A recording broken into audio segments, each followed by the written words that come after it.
Good morning. Rayat शिक्षण संस्था दादा पाटील महाविद्यालय Karjat and Department of Zoology presents host parasite system.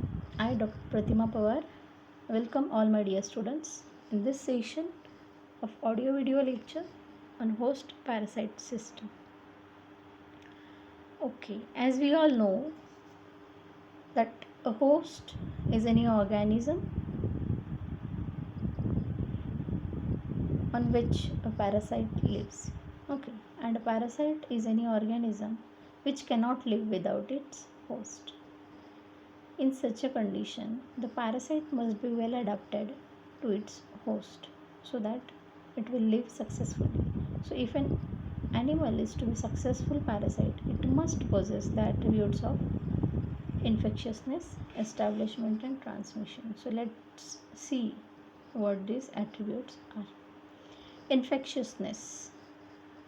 What is infectiousness? The property of a organism to infect is called as infectiousness. The ability to recognize the presence of a host, gaining entry inside the host body, and tolerating the initial environment encountered in the host body.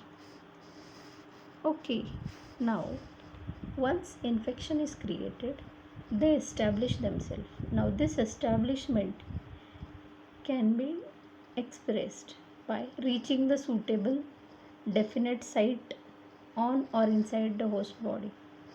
So, if a host is found in the intestine, it has to reach the intestine to create the infection.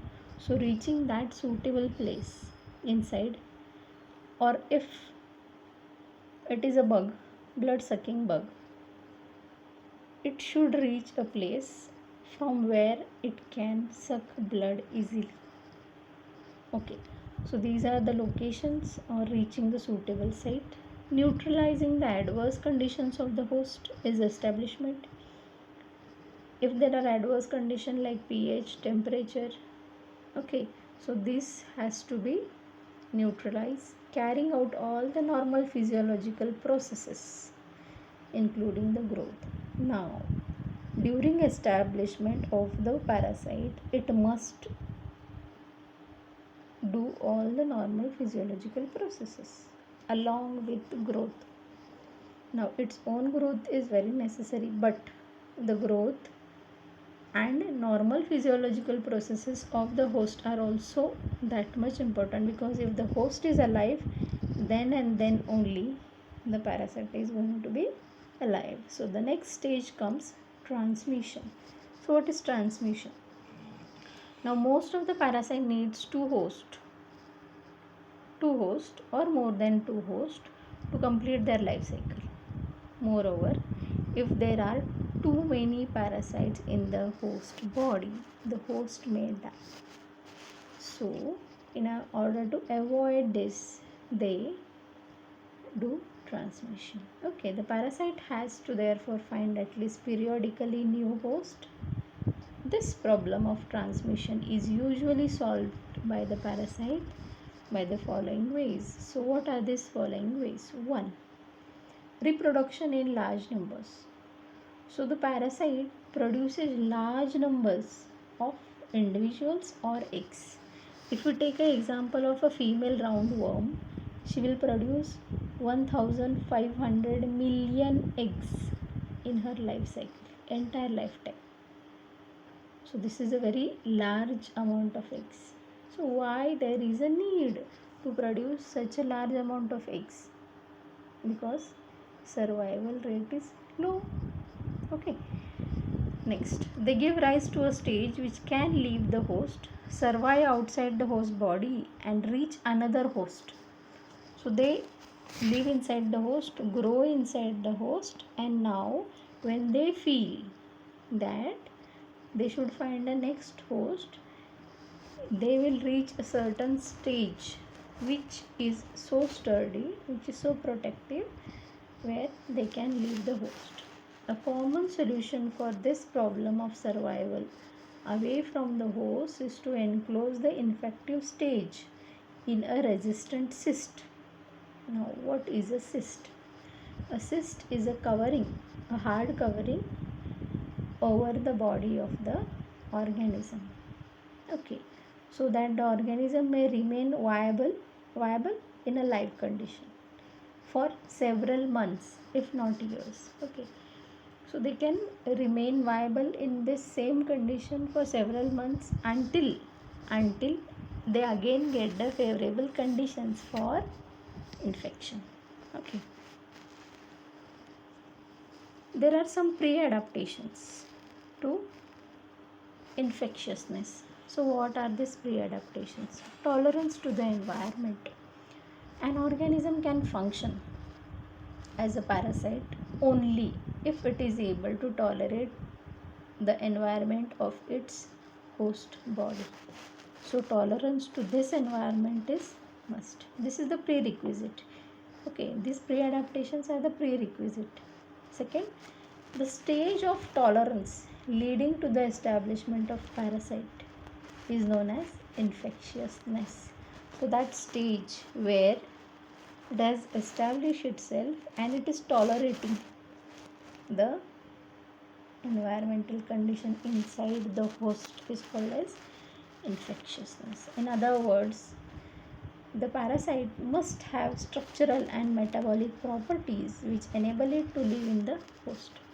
So structural changes as well as metabolic changes are very necessary so that they can survive inside the system of the host. So if we talk about, if we give an example, in the structural changes, Ascaris lumbricoides have suckers over their mouth. Now these suckers are used for sucking the blood. Ascaris is found in the intestine of the human beings. So for the attachment, they have suckers. Okay, so this is the structural changes, whereas metabolic changes we can see Ascaris cannot tolerate the pH of the intestine. So what they do, they produce mucosal lining which can tolerate the pH of the intestine. Okay, one more example we can see, a certain soil amoeba can grow and reproduce in oxygen deficient environment. Okay, now they can grow in the oxygen deficient environment. This amoeba also lives in the vertebrate gut. Now this is likely that the aerobic property may enable the amoeba to live in the vertebrate gut.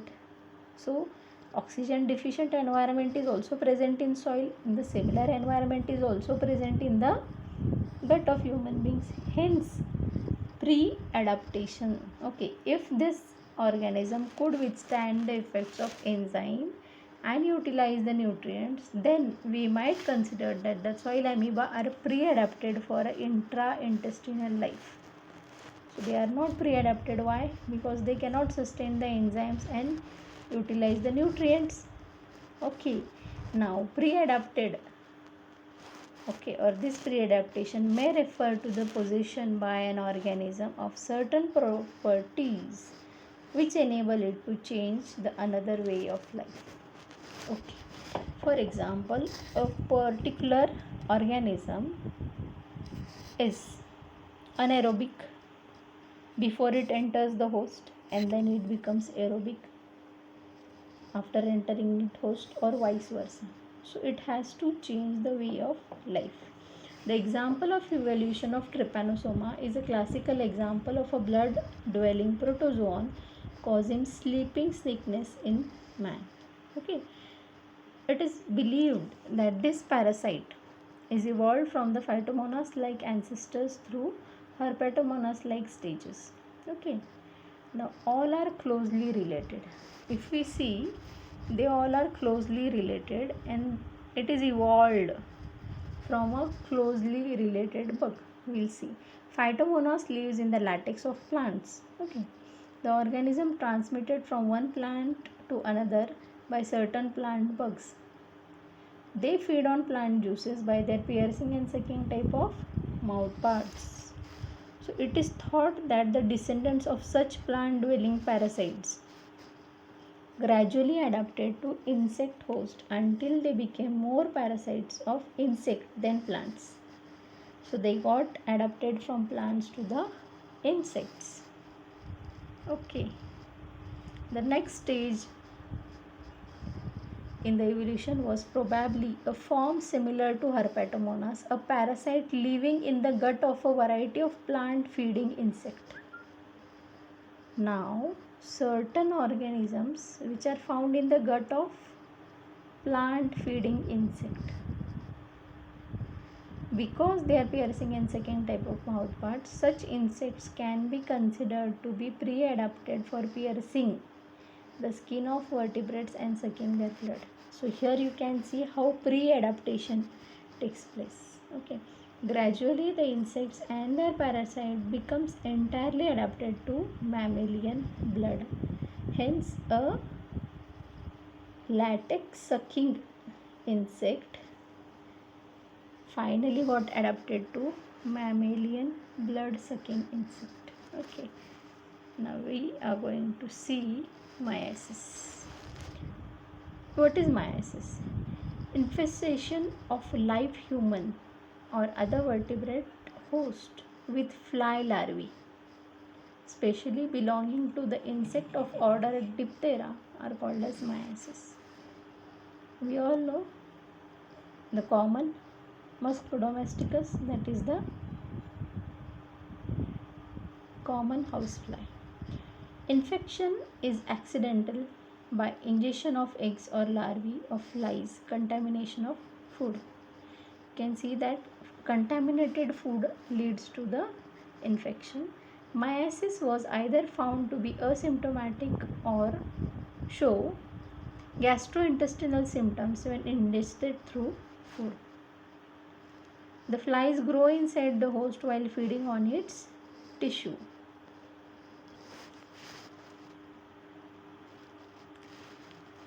Although these flies are mostly attracted to open wounds and urines or feces soaked fur, some species like the boat fly, blowfly, and the screw fly can create an infection even on unbroken skin.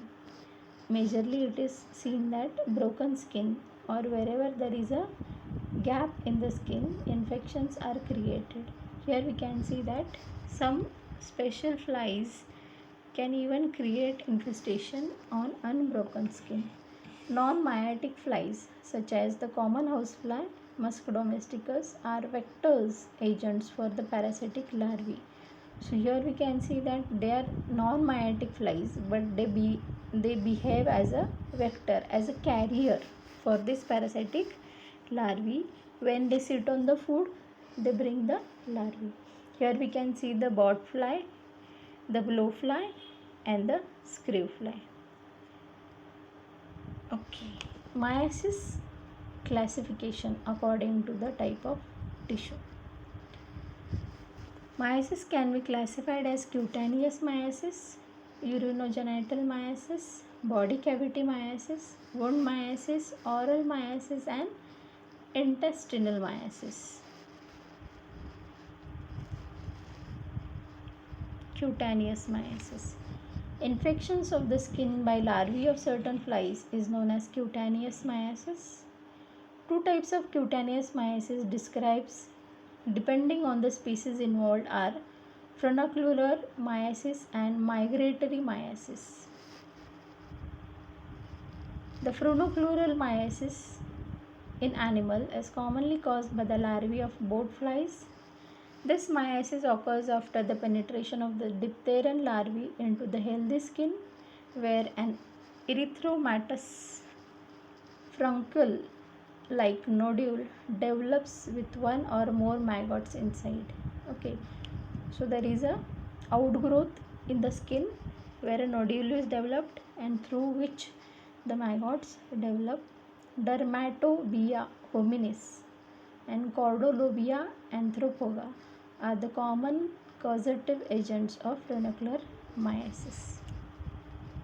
In human, D. huminis is the common cause in travelers returning from the US from the South and Central America, whereas the C. anthropoga in sub-Saharan Africa The Crutibera species in North America and the Wolfertaria species in North America, Europe and Asia. So these are the species of bird flies. The human species have not been reported to lay their eggs on humans, but rather on other insects like mosquitoes or other objects. Example, drying laundry. They may come in contact with the human skin. Here we can see the example of myiasis. Some animals, particularly domestic animals, cannot react as effectively as humans to the causes and effects of myiasis.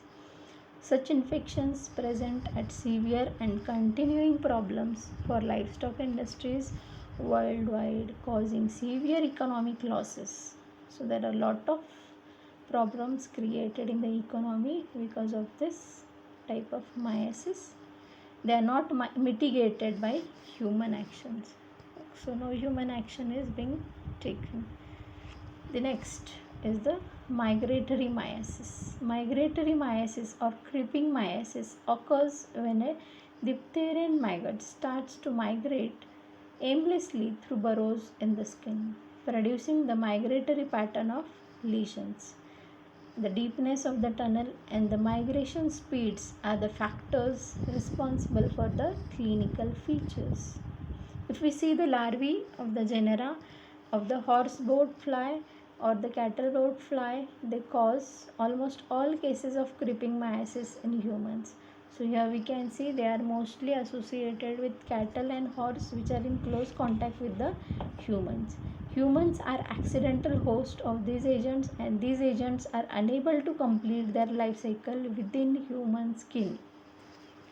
So they need a second host. So we are going to see the third type of myiasis is the wound myiasis, which occurs when the fly larvae infects open wounds of mammalian host. This kind of infection may be the result of facultative or obligatory parasites. So do you know what is facultative parasite? So they are not mean to be parasite, but by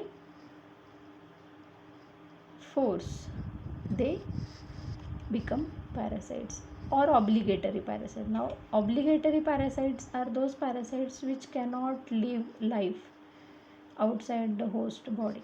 Okay, here we can see the different species of the most common flies worldwide causing obligatory human wound myiasis. Thank you all for watching this video.